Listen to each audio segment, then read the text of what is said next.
नमस्कार दोस्तों, कैसे हैं आप सब लोग।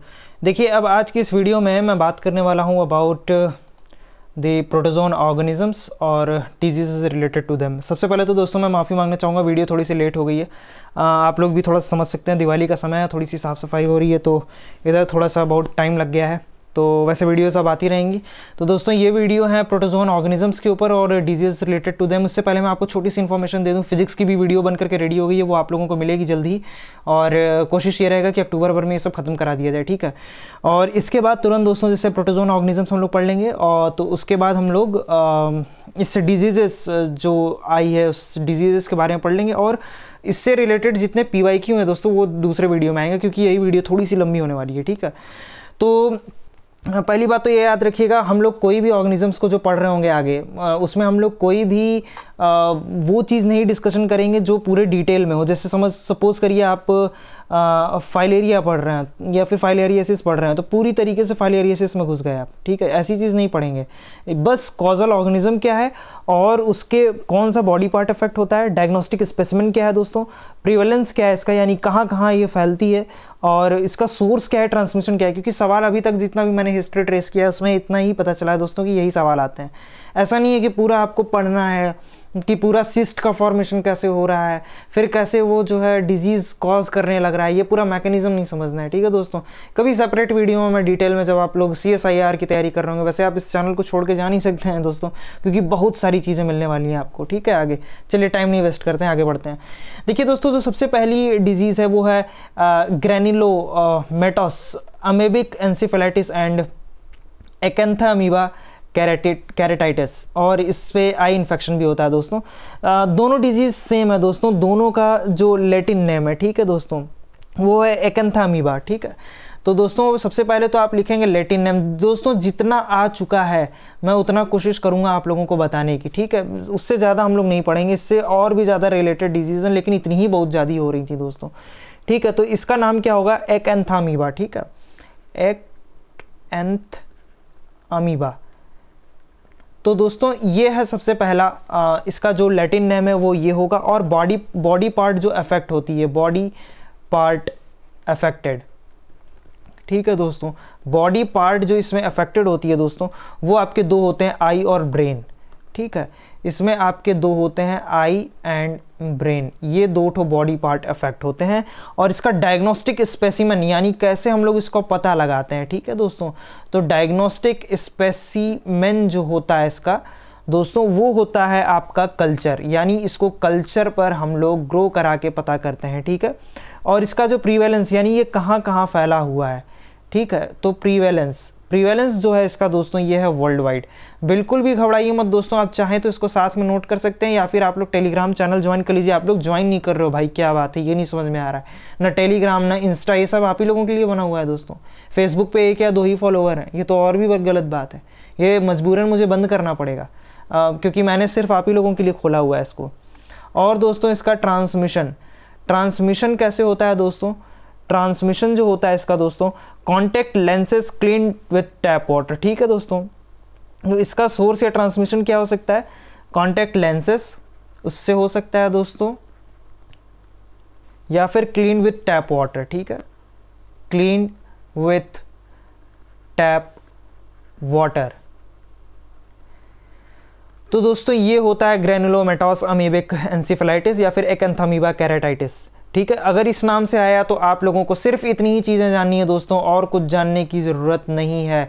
कैसे क्या है इसका, जब हम लोग पूरा डिटेल में प्रोटोजोआ पढ़ रहे होंगे BSc वाली क्लास में, क्योंकि मैं BSc की भी क्लास लूँगा अच्छे से, और MSc की भी जो क्लासेस होती हैं दोस्तों, उसमें जो जूलॉजी का पोर्शन होता है उसमें ये सारी चीज़ें आती हैं, ठीक है। अब अगला देखिए दोस्तों, ग्रैनुलोमेटोस अमेबिक एंसेफेलाइटिस स्किन इन्फेक्शन। दोस्तों कंफ्यूज मत होइएगा, नाम सेम है, लेकिन एक आई इन्फेक्शन है ये वाला दोस्तों, और एक होता है आपका ये स्किन इन्फेक्शन। स्किन इन्फेक्शन में जो होता है दोस्तों, वो होता है बालामुथिया, ठीक है। इसका नाम क्या है, लैटिन नेम पहले लिख लीजिए दोस्तों, जिससे ये जिसका ये लैटिन नेम है, जो कॉजल ऑर्गेनिज्म है इसका, वो है दोस्तों बालामुथिया, ठीक है दोस्तों। थोड़ा सा अजीब नाम है, लेकिन आप जो है क्या कर सकते हैं, ये मैच द फॉलोइंग वगैरह में आ जाता है, तो इसलिए हम इसको छोड़ नहीं सकते हैं। इसका पूरा नाम है दोस्तों मैंड्रिलैरिस, ठीक है, mandrillaris, mandrillaris, this is its complete name, balamuthia mandrillaris latin name है इसका दोस्तों।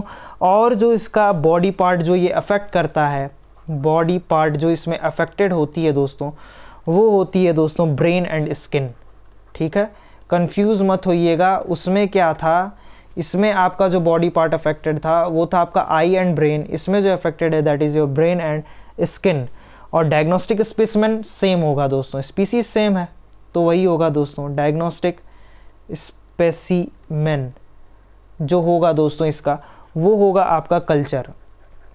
नाउ अगेन इसका प्रीवैलेंस क्या है, यानी ये कहाँ कहाँ फैला हुआ है, कहाँ कहाँ तक फैला था, वर्ल्ड वाइड था दोस्तों, ये भी वर्ल्ड वाइड। और दोस्तों इसका जो सोर्स ऑफ ट्रांसमिशन होता है, सोर्स क्या हो सकता है, या फिर ट्रांसमिशन लिख लीजिए, किसी से भी पूछ सकता है। ठीक है, या फिर रिजर्वायर, या फिर इसका रिजर्वायर क्या होता है, या फिर वेक्टर भी कह सकते हैं दोस्तों। ठीक है, वेक्टर। तो दोस्तों ये रेस्पिरेटरी ट्रैक्ट से हो सकता है, रेस्पिरेटरी ट्रैक्ट, या फिर दोस्तों आपका स्किन लेसन। ठीक है, स्किन LESION। दोस्तों मैं चाहता हूँ तो इसका बढ़िया से स्लाइड बना करके ले आ सकता था, आपको बता सकता था, लेकिन मुझे आपके साथ लिखने में मज़ा आता है, तो मैं आपसे रिक्वेस्ट करूँगा कि आप अपने साथ पेन और कॉपी जो है आपकी नोट वो ले करके बैठिए। ठीक है दोस्तों, चलिए अगला है दोस्तों बेबेसियोसिस। ठीक है, अजीब अजीब से नाम आएंगे दोस्तों, प्रोटोजोन डिजीज़ आपको ऐसी ही मिलेंगी, चाहे प्रोटोजोन हो गई दोस्तों, चाहे आपकी प्लेटीहेलमिंथिस, जितनी भी जो डिजीज़ कॉजिंग जो ऑर्गेनिजम्स होते हैं ना, पढ़ने में बड़ा मज़ा आता है दोस्तों। लेकिन ये तब तक मज़ा आएगा जब तक ये डिजीज़ 1 होगी, 2 होगी, 3 होगी, 4 होगी, लेकिन ये 12 से 10 से ऊपर हो गई ना, तो ये आपको इसमें लिमिटेड होकर के पढ़ना पड़ेगा। अब IIT एग्जाम में 2 चीज़ बड़ी लुभावनी लगती है दोस्तों, जो बहुत अट्रैक्ट करेगी आपको। एक तो है जूलॉजी का पोर्शन, जूलॉजी में क्या जो फिजियोलॉजी पूरी आ जाती है। ठीक है, दूसरी है बायोटेक्नोलॉजी के कुछ ऐसे पोर्शन है जिसको पढ़ने में बहुत मज़ा आता है। अब गलती क्या करते हैं आप कि एनिमल फिजियोलॉजी इतनी खूबसूरत चीज़ है ना दोस्तों कि आप उसके कंप्लीट डेप्थ में घुस जाएंगे। डेप्थ में घुसने का मतलब दोस्तों बर्बादी। आप जैसे ही डेप्थ में घुसे तो आप वो सारी चीज़ें पढ़ने लगते हैं जो इससे रिलेवेंट थी भी नहीं, आप सब पढ़ने लग जाते हैं। पूरा MBBS के टॉपिक लेके बैठ जाएंगे, बुक्स भी वो सब लेके बैठ जाएंगे, पता चला सवाल एकदम कॉमन सा पूछ दिया है। अब दोस्तों सवाल ऐसे ही एनिमल फिजियोलॉजी में पूछा था, आप सब पढ़ के बैठ गए थे और उसमें सवाल पूछ दिया था what is the composition of malt in the human body, कितना % होता है। अब ये बेसिक NCERT से सवाल आ गया था दोस्तों, 50% होता है। म्यूकोजल एसोसिएटेड लिम्फोइड टिश्यू, तो दोस्तों ये थोड़ा संभल करके रहिएगा। ठीक है, खैर मैं अपने टॉपिक पे आता हूँ। इसका जो कॉजल ऑर्गेनिज्म है या फिर लैटिन नेम जो ये कॉज करता है, ठीक है, उसका नाम होगा दोस्तों, कोई एक नाम देना होगा तो एक नाम, क्योंकि इसकी बहुत सारी स्पेसीज़ हैं, लेकिन जो सबसे ज़्यादा फेमस स्पेसीज़ जो है दोस्तों वो है आपकी बेबेसिया डाइवर्जेंस। ठीक है दोस्तों, ये थोड़ी सी फेमस डिजीज़ है। ठीक है, और ये जो बॉडी पार्ट जो अफेक्ट होता है इसमें, ये इंपॉर्टेंट है दोस्तों, बॉडी पार्ट जो अफेक्टेड होता है वो आपका दोस्तों होता है RBC, यानी कि रेड ब्लड सेल्स। कैसे होता है, क्या होता है, ये सब मत जानिए दोस्तों, अभी इसको जानने की बिल्कुल भी ज़रूरत नहीं है। ठीक है, और इसका जो डायग्नोस्टिक स्पेसिमेन होता है दोस्तों वो होता है जिम्सा स्टेन। अच्छा, जिम्सा स्टेन, आपको एक और क्वेश्चन देता हूँ मैं। जिम्सा स्टेन की जो हम लोग स्टेनिंग वगैरह करते हैं, जिम्सा स्टेन, वैसे मैं इसको आपको पढ़ाता उसमें थोड़ा सा बायोटेक्नोलॉजी वाले पोर्शन में। ठीक है, जिम्सा स्टेन का इस्तेमाल किया जाता है इसमें थिन ब्लड स्मीयर बना करके। ठीक है, थिन ब्लड स्मीयर।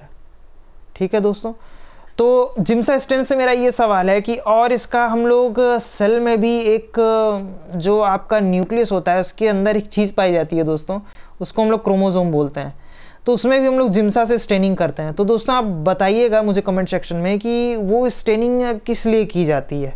ठीक है, इसका आंसर ढूंढ करके मुझे बताइएगा। ये सवाल आ चुका है CSIR नेट में। ठीक है, और प्रीवेलेंस इसका जान लेते हैं, ये कहाँ कहाँ था। ये इतना इंपॉर्टेंट है नहीं, लेकिन दोस्तों कभी कभी क्या होता है ना, टाइफर के MSc में बड़ा ये सब पूछ देता है, सब जगहों का नाम थोड़ा पूछ देता है। ठीक है, तो दोस्तों न्यूयॉर्क इससे बहुत ज़्यादा इफेक्ट हुआ था। ठीक है दोस्तों, NY न्यूयॉर्क बहुत ज़्यादा इफेक्टेड हुआ था। और ये इसका सोर्स जान लीजिए दोस्तों, इंपॉर्टेंट है। तो सोर्स क्या हो सकता है दोस्तों, आप लोगों ने टिक बाइट्स का नाम सुना है? टिक बाइट्स, सबसे ज़्यादा कैटल सी अफेक्टेड होते हैं दोस्तों इससे, टिक बाइट्स, ठीक है।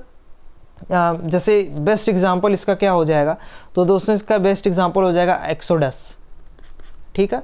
स्पेसिफिकली मैंने नाम ही बता दिया है आपको। अगला है दोस्तों बैलेंटिडियासिस। बैलेंटिडियासिस में दोस्तों इसका जो कॉजल ऑर्गेनिज्म होता है वो होता है बैलेंटिडियम कोलाई, ठीक है, बैलेंटिडियम कोलाई। यही जो है दोस्तों, माफ़ कीजिएगा दोस्तों, इसको कोयल लिख दिया मैंने, कोलाई, बैलेंटिडियम कोलाई, ये ऑर्गेनिज्म कॉज करता है। इसमें जो बॉडी पार्ट इफेक्ट होता है ना, जो बॉडी पार्ट इसमें इफेक्ट होता है, इसमें ज़रा देख लीजिए क्या होता है, इंटेस्टाइनल इन्फेक्शन हो सकता है, ठीक है दोस्तों। होता क्या है इसमें कि मे बिकम इन्वेजिव इन सम पेशेंट्स, ठीक है, खतरनाक, मे बिकम इन्वेजिव। बिल्कुल भी टेंशन लेने की ज़रूरत नहीं है दोस्तों। अगर मेरी राइटिंग आपको बहुत ही ख़राब लग रही हो तो कोई बात नहीं, मैं इसको टेलीग्राम पे डालूंगा ज़रूर, ठीक है। मे बिकम इन्वेजिव इन सम पेशेंट्स, ठीक है। कुछ पेशेंट्स में ये जो है दोस्तों पूरी तरीके से ख़तरनाक हो सकती है। इसका जो डायग्नोस्टिक स्पेसिमेन होता है दोस्तों, क्या लिया जाता है, डायग्नोस्टिक स्पेसिमेन जो लिया जाता है इसमें, वो दोस्तों स्टूल लिया जाता है, ठीक है, वेस्ट प्रोडक्ट, ठीक है। तो उसमें हम लोग क्या क्या उसमें चेकअप किया जाता है, ये सब जानने की ज़रूरत नहीं है दोस्तों। और इसका सोर्स क्या हो सकता है, तो इंजेक्शन ऑफ सिस्ट, ठीक है, injection of cyst, injection of cyst, ठीक है दोस्तों। तो ये इसमें जो है सिस्ट का फॉर्मेशन होता है, उसका इंजेक्शन हो जाता है, ठीक है दोस्तों। उससे हम लोग ये सोर्स हो सकता है जिससे ये ट्रांसफ़र हो जाता है, ठीक है। और दूसरी बात दोस्तों ये है कि इसमें जूनोटिक इन्फेक्शन भी हो सकते हैं। जूनोटिक इन्फेक्शन एक नया टर्मिनोलॉजी आ गया है, मुझे लगता है इसको समझाना ही पड़ेगा। जूनोटिक इन्फेक्शन दोस्तों ये होता है ना कि जैसे किसी ऑर्गेनिज्म से, किसी एनिमल से जब कोई डिजीज़ इंसानों में, ह्यूमंस में आ जाती है तो उसी को कहते हैं दोस्तों जूनोटिक, ठीक है दोस्तों। तो ये बैलेंटिडियासिस में होता है। इसी से मिलता जुलता एक और है दोस्तों जिसको बोलते हैं ब्लास्टोसाइटोसिस, ठीक है। तो इसको आप जानते ही हैं, ये कॉज होता है ब्लास्टोसाइटोसिस से, ठीक है, ब्लास्टोसाइटोसिस। और ये दोस्तों जो बॉडी पार्ट जो अफेक्टेड होता है, इसमें बॉडी पार्ट जो अफेक्ट हो जाए वो होता है दोस्तों इंटेस्टाइनल। मैक्सिमम आपको एक चीज़ मैं बता दूं दोस्तों, जितना भी आप पाएंगे ना ये ब्लास्टोसाइटोसिस, ये जो है ना दोस्तों, या फिर आप जो भी प्रोटोजोवन डिजीज़ आप देखेंगे तो प्रोटोजोवन डिजीज़ मैक्सिमम जो है दोस्तों इंटेस्टाइन को ही अफेक्ट करती है, इंटेस्टाइन। इसी तरीके से मैं प्रायन को पढ़ाया था, तो अभी मैं प्रायन पे एमसीक्यू लाने वाला हूँ दोस्तों जल्दी। प्रायन पे मैंने 2-3 एमसीक्यू कराया भी है, उसमें एक एमसीक्यू कराया था, 2 का मैंने और एग्जाम्पल दिया था, ठीक है। प्रायन पे मैंने बताया था कि वो बेसिकली अपने क्या नर्वस सिस्टम, अगर आपने वो वीडियो नहीं देखा है तो देख लीजिएगा, नर्वस सिस्टम या फिर न्यूरॉन को अफेक्ट करता है। तो वैसे ही आप याद रखिएगा, जो प्रोटोजोवन डिजीज़ होती हैं, प्रोटोजोवन हो गई आपकी, या फिर कोई भी प्लेटीहेल्मिन्थीज़ या फिर हेल्मिन्थिक डिजीज़ जितनी भी हो गई, वो सारी दोस्तों इन्फेक्ट करती है आपके इंटेस्टाइन को, ठीक है। इस बात को याद रखिएगा, इंटेस्टाइन कहीं ना कहीं अफेक्ट हो रहा होता है। तो दोस्तों इसको हम लोग डायग्नोसिस कैसे करते हैं दोस्तों ब्लास्टोसाइटोसिस को, तो डायग्नोस्टिक मेजरमेंट्स क्या होते हैं दोस्तों, इसमें हम लोग डायरेक्ट माइक्रोस्कोपी करते हैं टूल का, मतलब माइक्रोस्कोप को लिया, माइक्रोस्कोप लिया, फिर उसके बाद हम लोगों ने जो स्लाइड ली और उस पर प्रिपरेशन करा, तो उसमें डायरेक्टली इस टूल को ही रख के ऑब्जर्व कर लिया जाता है, ठीक है। पीसीआर, एंटीबॉडी, इसमें सब चेकअप होती है, ठीक है। तो इसमें मैं बस एक बात लिख देता हूँ, डायरेक्ट माइक्रोस्कोपी, माइक्रोस्कोपी किसका दोस्तों, तो इस टूल का, ठीक है। और इसमें से प्रिवेलेंस अगर इसका देखा जाए तो 2 से 20% पॉपुलेशन पूरे वर्ल्ड की इससे अफेक्टेड हुई है। और इसका जो सोर्स होता है दोस्तों, इसका जो सोर्स होता है वो होता है ईटिंग फूड, ठीक है, eating food contaminated with faces, ठीक है, कंटामिनेटेड विथ फीसेस। यही है दोस्तों जो पता नहीं चल पाता है और गंदगी जो इंसान खा लेता है, ठीक है, तो उससे हो सकता है।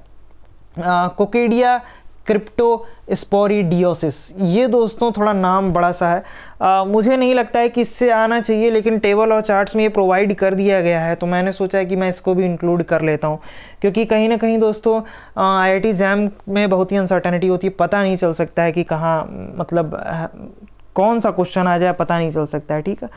तो दोस्तों इसमें क्रिप्टोस्पोरिडियम होता है जो ऑर्गेनिज्म, वही इसमें जो है इन्फेक्ट करता है, ठीक है। तो क्रिप्टोस्पोरेडियम,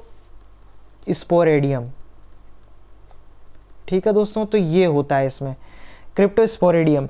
और दोस्तों जो ये बॉडी पार्ट अफेक्ट करता है उसको हम लोग बोलते हैं दोस्तों इंटेस्टाइन, ठीक है। तो ये इसमें इंटेस्टाइन को जो है इन्फेक्ट करता है। और फिर वही डायग्नोस्टिक स्पेसिमेन इसका भी जो होता है दोस्तों वो होता है स्टूल, ठीक है। और ये फैला कहाँ हुआ है, तो दोस्तों ये है वाइड स्प्रेड, ठीक है, ये वाइड स्प्रेड पूरा फैला हुआ है, ठीक है। और इंजेक्शन ऑफ oocyst, ठीक है, इसमें जो इसका सोर्स है, सोर्स मैं यहाँ पे लिख देता हूँ, तो इसमें होता है दोस्तों injection of oocyst, injection of oocyst। अब ये oocyst क्या है भैया, जैसे सिस्ट है ना बहुत सारी, तो एक जगह कलेक्टिवली जब हो जाती है इकट्ठा, उसको हम लोग दोस्तों oocyst बोल रहे हैं। This is not a complete definition, I know, लेकिन फिलहाल आप इतना ही जानिए, ठीक है। इसके अंदर पूरी सारी चीज़ें, जब ये फटेगा तो फिर उसके बाद ये फिर बाहर निकलता है, फिर ये अलग अलग तरीके, मलेरिया पढ़े हैं ना, इसमें स्पोरोजाइट्स एंड ट्रोफोजाइट्स कैसे इन्फेक्ट कर रहे होते हैं, बिल्कुल वही चीज़ है दोस्तों। और कुछ स्पीसीज के जूनोटिक भी हो सकते हैं, ठीक है। तो जूनोटिक का मतलब मैंने अभी समझाया, कैसे एक एनिमल से जो है किसी ऑर्गेनिज्म में जा सकता है, तो उस कंडीशन को हम लोग कहते हैं। तो दोस्तों ये हो सकता है जूनोटिक, ठीक है। अगला है दोस्तों डेंट अमीबियासिस। तो ये डेंट बोलिए डायंट बोलिए जो भी है, तो ये दोस्तों डेंट अमीबा फ्रेगाइलिस से होता है, ये याद रखिएगा, ये आ भी चुका है एक बार, ठीक है। मैं क्वेश्चन सॉल्व कराऊंगा तो आपको बताऊंगा, ठीक है। अमीबा, फिर दोस्तों फ्रेगाइलिस, ठीक है, FRAGILIS, ठीक है। कोई बात नहीं, अगर आपको राइटिंग नहीं समझ में आ रही है तो मैं इसका नोट्स प्रोवाइड कर दूंगा टेलीग्राम चैनल में अपने, ठीक है।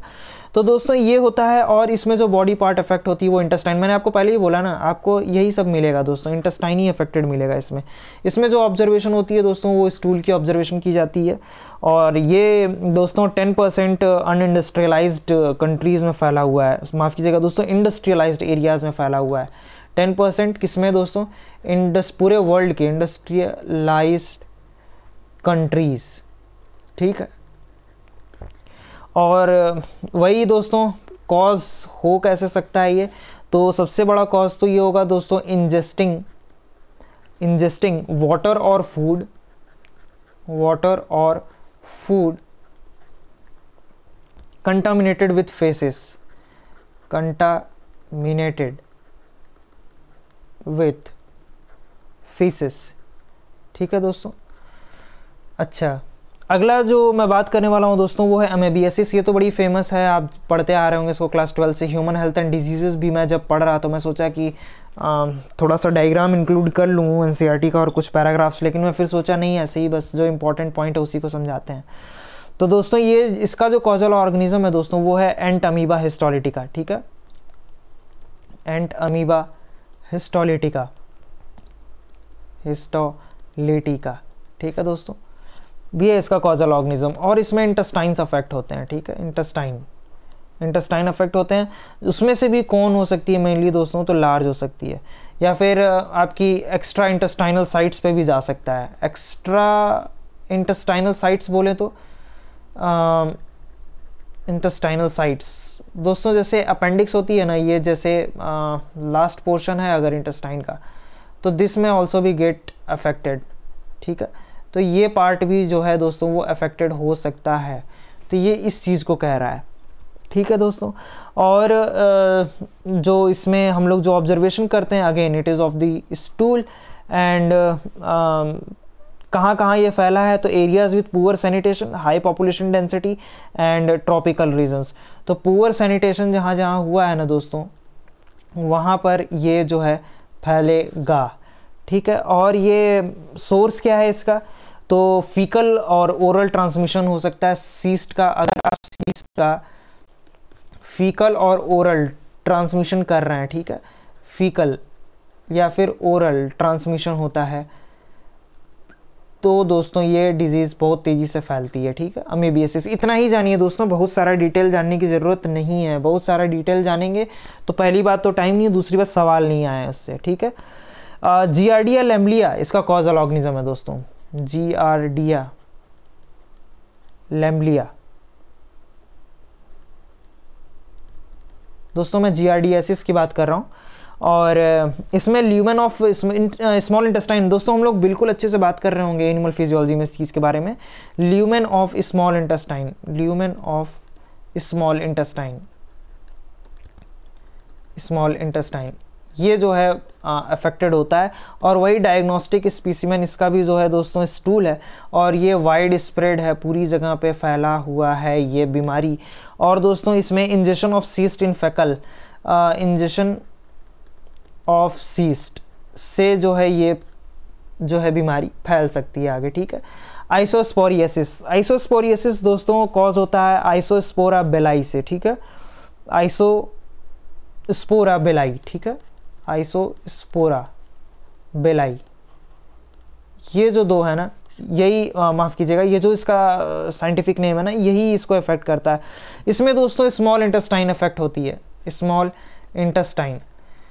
दोस्तों स्मॉल इंटेस्टाइन इसमें भी अफेक्ट हुई थी, लेकिन इसमें क्या था, ल्यूमेन, ये ल्यूमेन देख रहे हैं ना आप, ल्यूमेन जो है अफेक्ट हुआ था स्मॉल इंटेस्टाइन का। लेकिन यहाँ पे स्मॉल इंटेस्टाइन में जो चीज़ अफेक्ट होने वाली है दोस्तों, वो आपकी इसकी जो है एपिथेलियल सेल्स जो होते हैं, ठीक है, ये एपिथेलियल सेल्स ही, एपिथेलियल सेल्स यही जो है दोस्तों अफेक्ट होंगे, ठीक है, एपिथेलियल सेल्स।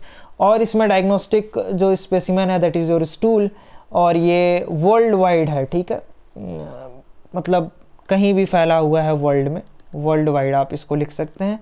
और इसमें फीकल ओरल रूट होता है, ठीक है, इससे ये इंजेक्शन अगर करेंगे हम लोग किसका, फीकल मैटर का, तो दोस्तों ये फीकल मैटर जब इंजेस्ट हो जाता है, उसका इंजेक्शन कर लेते हैं हम लोग, तब ये जो है बीमारी फैलती है, ठीक है।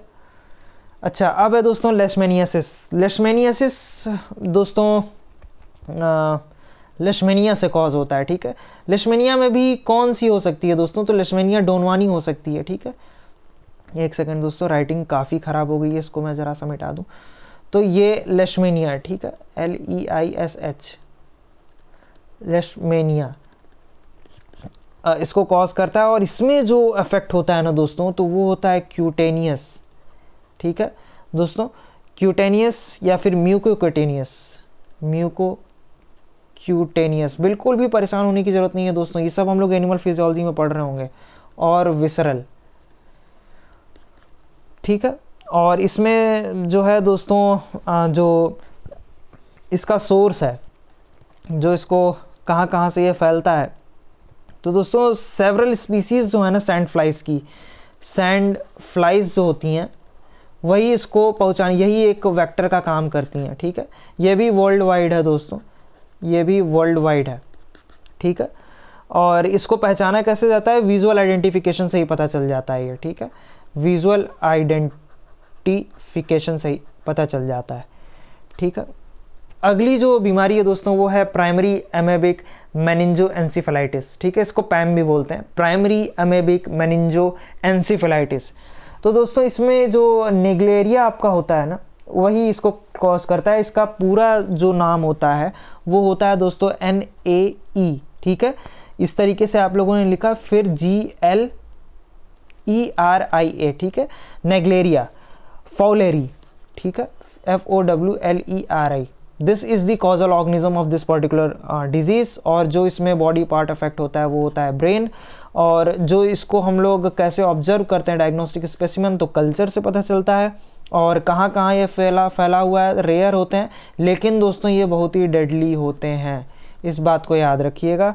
और ये नज़ल इंसल्फेशन से जाते हैं। नज़ल इंसल्फेशन से मतलब ये है दोस्तों कि जैसे मान लीजिए कोई भी डस्ट पार्टिकल्स के साथ आपने कोई भी वेपर को अंदर जो है खींच लिया, ठीक है, तो वो आपका जो होता है ना वो कहलाता है दोस्तों नज़ल इंसफ्लेशन,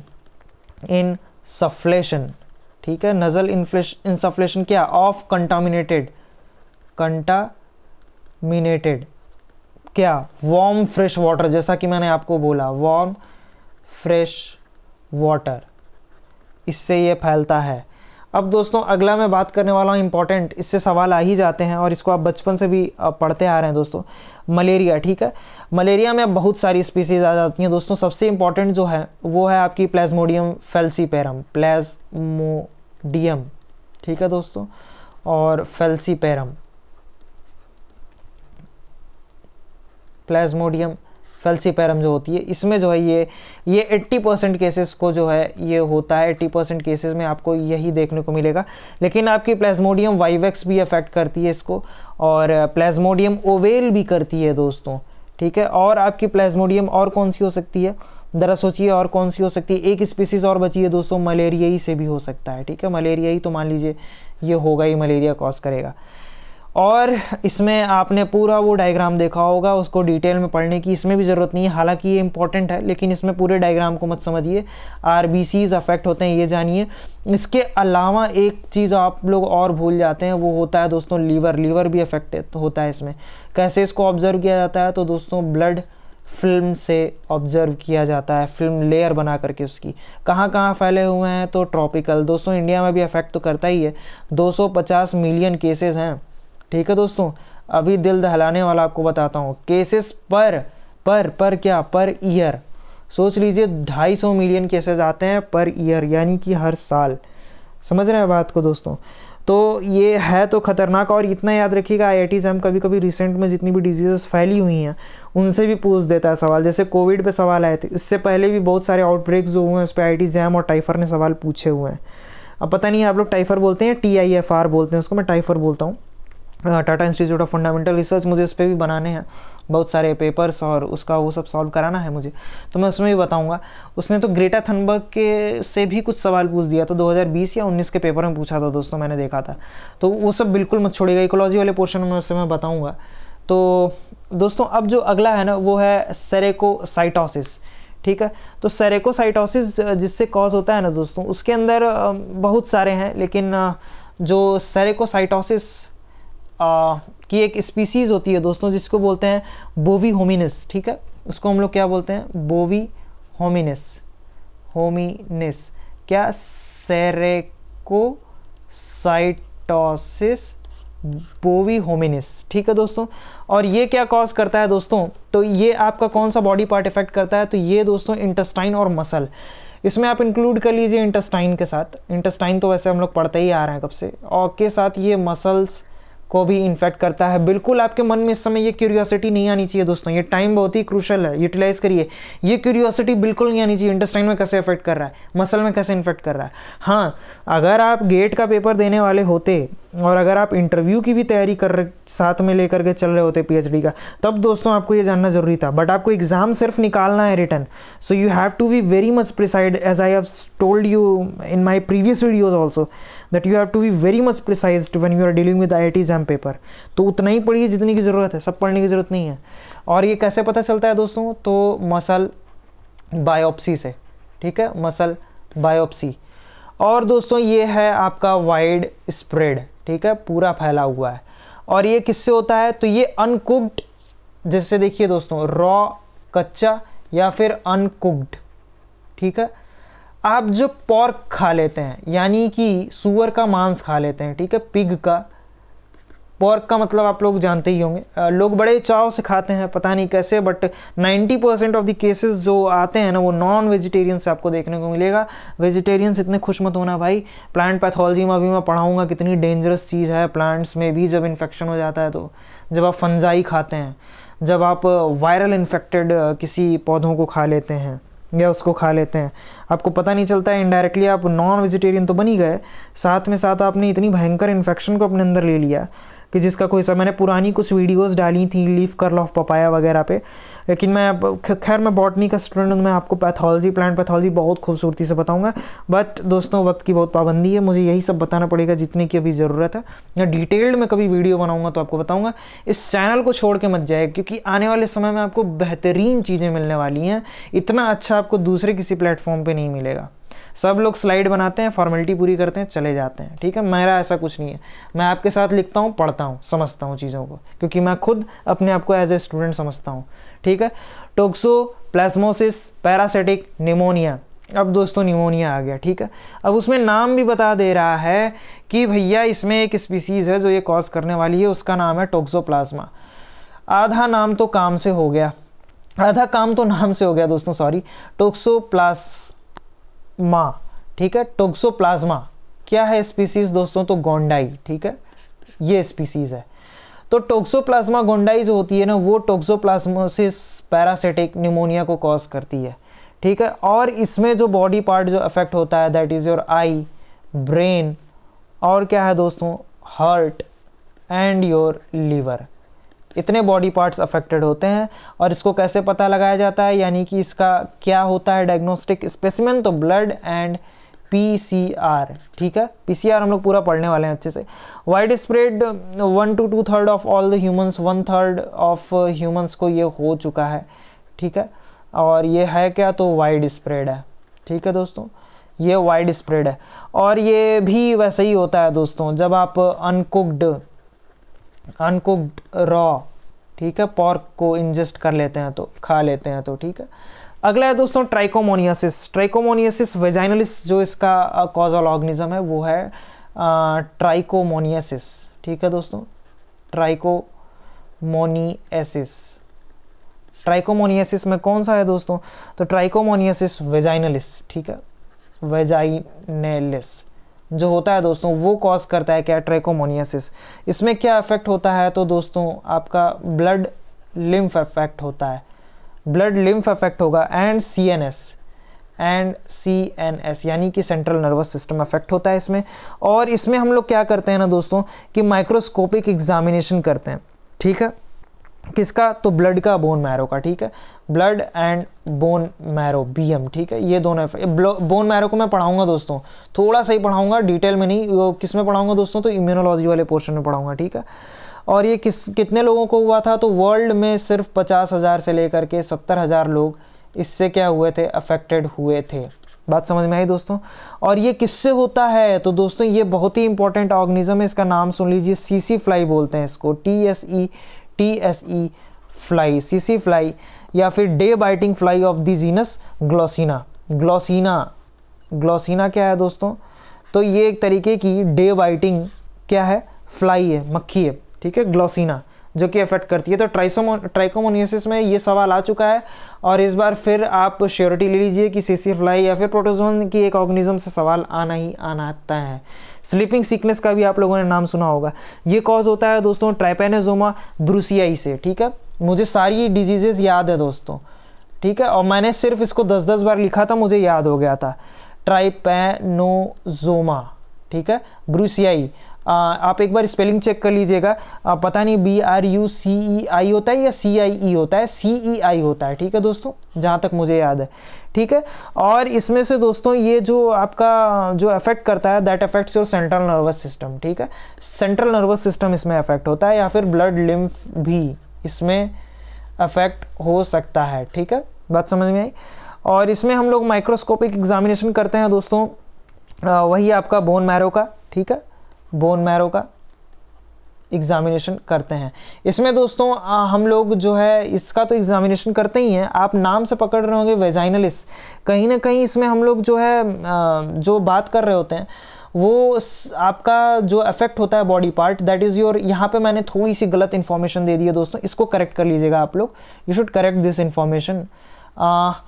वो इन्फॉर्मेशन ये है दोस्तों कि ये डिजीज़ जो है मैंने थोड़ा सा गलत बता दिया है, ट्राइकोमोनियासिस वेजाइनलिस, ये आपका अफेक्ट करता है यूरिनोजेनाइटल सिस्टम, ठीक है दोस्तों, that affects your urinogenital system, not anything else, ठीक है, यूरिनोजेनाइटल सिस्टम, ठीक है, यूरिनोजेनाइटल सिस्टम अफेक्ट करता है ये। और वेजाइनलिस आप नाम से समझ रहे होंगे, कहीं ना कहीं फीमेल बॉडी पार्ट को अफेक्ट करता है ये, ठीक है, फीमेल बॉडी पार्ट को। दोस्तों वो मैंने स्लीपिंग सिकनेस को बता दिया है आपको, ठीक है। स्लीपिंग सिकनेस एक्चुअली जो कॉज होता है ना दोस्तों, वो आपका कॉज होता है ट्रैपेनोसोमा ब्रूसियाई से, ठीक है। और ये जो है दोस्तों इसमें हम लोग, इसमें जो डिजीज अफेक्ट होती है वो होती है आपकी सीएसए फ्लाई, ठीक है, ये सीसी फ्लाई को अफेक्ट करता है दोस्तों। I am sorry for this, ये थोड़ा सा गलत बता दिया है मैंने, सीसी फ्लाई इसको कॉज करती है दोस्तों, स्लीपिंग सिकनेस को, ठीक है। और ट्राइकोमोनियासिस जो होता है ना, वो ट्राइकोमोनियासिस वेजाइनलिस कॉज करता है, जो कि एक यूरिनोजेनाइटल सिस्टम में जाकर के अफेक्ट करती है। और दोस्तों इसका माइक्रो एग्जामिनेशन हम लोग करते हैं दोस्तों, वो करते हैं हम लोग जेनाइटल स्वैब से, ठीक है, जेनाइटल स्वैब ले लेंगे और उसका फिर एग्जामिनेशन करते हैं, ठीक, ऑलराइट, इतनी बात आपको समझ में आ गई होगी। और ये एक तरीके की सेक्सुअली ट्रांसमिटेड डिजीज़ है। ये दोस्तों किसी भी तरीके से सीसी फ्लाई से कॉज नहीं होता है। ये जो कॉज होता है दोस्तों, ये एक तरीके की मैंने आपको बताया कि जितने भी आपके सेक्सुअल ट्रांसमिटेड डिजीज़ हैं, एसटीडी, कुछ एसटीडीज़ होते हैं दोस्तों, जो कि आपके प्रोटोजोन्स भी होते हैं, बैक्टीरियल भी होते हैं, वायरल भी होते हैं। वायरल तो मान लीजिए बहुत ही फेमस है, जैसे आप बैक्टीरिया में पढ़ेंगे तो एक साइफिलीज नाम की बीमारी होती है, उसको कॉज करती है ट्रेपोनीमा पैलिडम, राइट। तो वो अफेक्ट करती है बॉडी को। तो आप पिछला जो पढ़े भूल जाइए, शुरू से जानिए ट्राइकोमोनियासिस को। Trichomoniasis is caused by trichomoniasis vaginalis. ये दोस्तों यूरिनोजेनाइटल सिस्टम को अफेक्ट करता है और इसके अंदर जो आपका जेनाइटल स्वैब होता है उसको लेकर के टेस्टिंग की जाती है, ठीक है, कि ये बीमारी है कि नहीं है, ठीक है। बॉडी पार्ट जो अफेक्ट होता है वो मैंने आपको बताया फीमेल यूरिनोजेनाइटल ट्रैक्ट भी होता है। मेल्स के केस में ये एसिम्प्टोमेटिक है, कुछ भी पता नहीं चलता है, मेल्स के केस में नहीं है। ये सेक्सुअली एक ट्रांसमिटेड डिजीज है, जेनाइटल स्वैब लेते हैं, उसके अंदर हम लोग ये पता लगाते हैं। अब जो स्लीपिंग सिकनेस है ना दोस्तों, नाम से थोड़ी सी कंफ्यूजन हो गई है दोस्तों, और कोई बात नहीं है। स्लीपिंग सिकनेस जो है दोस्तों वो सीसी फ्लाई से होता है, ये भी पॉर्क के कंजप्शन से होता है, ठीक है। तो ये उससे फैल सकता है, ठीक है, इस बात को जानते रहिएगा। अब जो अगली डिजीज़ है दोस्तों, और जो लास्ट डिजीज़ है जहाँ तक मुझे पता, जी हाँ दोस्तों, लास्ट डिजीज़ है, ये है चगास डिजीज़, ठीक है। तो चगास डिजीज़ जो होती है दोस्तों वो होती है ट्रैपेनोजोमा क्रूजी से, ठीक है, ट्राइपेनोजोमा क्रूजी, ठीक है। आई एम सॉरी फ्रेंड्स, थोड़ी सी डिजीज़ मैंने वहाँ पे उल्टा बता दिया था, लेकिन मैंने उसको करेक्ट कर दिया, ठीक है। Trichomoniasis is caused by trichomoniasis vaginalis, urinogenital system affect होता है, female body part, sexually transmitted disease, genital swab. इसमें दोस्तों ट्रैपेनोजोमा ब्रूसियाई से कॉज होता है, बोन मैरो में लिया जाता है, CC fly and blood lymph affect होते हैं। और इसमें दोस्तों ब्लड लिम्फ डायग्नोस्टिक के लिए होता है और पॉर्क से ये फैलता है उसके कंजप्शन से, ठीक है। इसमें दोस्तों अब कुछ गलत नहीं बता रहा हूँ दोस्तों, अब बिल्कुल सही है। कोलन, ठीक है, कोलन इसमें, और इसमें आपका एसोफेगस भी होता है, ठीक है, एसोफेगस। और कुछ जगह दोस्तों एसोफेगस की स्पेलिंग ऐसे भी लिखी जाती है, दोनों ही सही है, ठीक है, एसोफेगस। फिर दोस्तों इसमें हार्ट भी अफेक्ट होता है, your nerves also gets affected and your muscle and your blood, ठीक है, ये सारे अफेक्टेड होते हैं। इसका हम लोग कैसे पता लगाते हैं, तो दोस्तों जिम्सा स्टेन मैंने होमवर्क दिया हुआ है, आप पता लगा करके बताइए, ठीक है। जिम्सा स्टेन पर मैं वैसे बताऊंगा आपको जब मैं स्टेनिंग में मैंने बताया है दोस्तों जिम्सा स्टेन, हाँ मुझे याद आ गया। तो आप उसमें जो है दोस्तों ये पता कर लीजिएगा, ठीक है। मैक्सिको में ये फैला था, और central America, right, central America में, ठीक है। और इसका जो ये फैलता कैसे है दोस्तों, तो ये एक किसिंग बग बोलते हैं दोस्तों इसको, ठीक है। वो होता है आपका ट्राइएटोमा, ठीक है, इसका नाम जो है ट्राइएटोमा से फैलता है। ये इसका वेक्टर है ट्राइएटोमा, जिसको हम लोग क्या बोलते हैं दोस्तों, तो किसिंग बग आ सकता है दोस्तों इस तरीके से, ठीक है। और दोस्तों इंसेक्ट वेक्टर फीड करता है नाइट में, जो इसका इंसेक्ट वेक्टर वो क्या करता है, नाइट में फीड करता है, ठीक है दोस्तों। तो दोस्तों ये थी video about the organisms related with the protozoan, जो कि आपकी बॉडी को अफेक्ट करते हैं। और इसके अंदर बहुत सारी चीज़ें हैं पढ़ाने को, बट ये अभी समझना बिल्कुल भी गलत होगा। जैसे देखिए दोस्तों, मैं ही कंफ्यूज हो गया हूँ और नेमिंग में थोड़ा सा गलत हो गया है, ठीक है। ये फिर मैंने इसको इम्प्रूव किया। अब दोस्तों आप लोगों से एक रिक्वेस्ट है, आप लोग पूरी नहीं कर रहे हैं। अगर आप लोग इंस्टाग्राम पे फॉलो नहीं करेंगे, अपनी पर्सनल क्वेरीज नहीं पूछेंगे, तो मुझे मजबूरन इंस्टाग्राम बंद करना पड़ जाएगा। तो दोस्तों दो ही चीज़ ओपन रह जाएगी, फिर टेलीग्राम और फेसबुक की तो और बुरी हाल है दोस्तों, आप लोग बिल्कुल ही फॉलो नहीं कर रहे हैं, ठीक है। तो आपसे एक रिक्वेस्ट है कि do subscribe the channel cassette biology and do follow on the Instagram, Telegram and Facebook. और वीडियोज़ आती रहेंगी दोस्तों, थोड़ा सा इधर काम था तो कोई बात नहीं, वीडियोज़ आती रहेंगी, वीडियोज़ डिले नहीं होंगी, ठीक है। तो दोस्तों अगर वीडियो अच्छी लगी हो तो वीडियो को लाइक कर दीजिए, चैनल को सब्सक्राइब कर दीजिए, और वीडियो के एंड तक बने रहने के लिए आप सभी लोगों का बहुत बहुत धन्यवाद।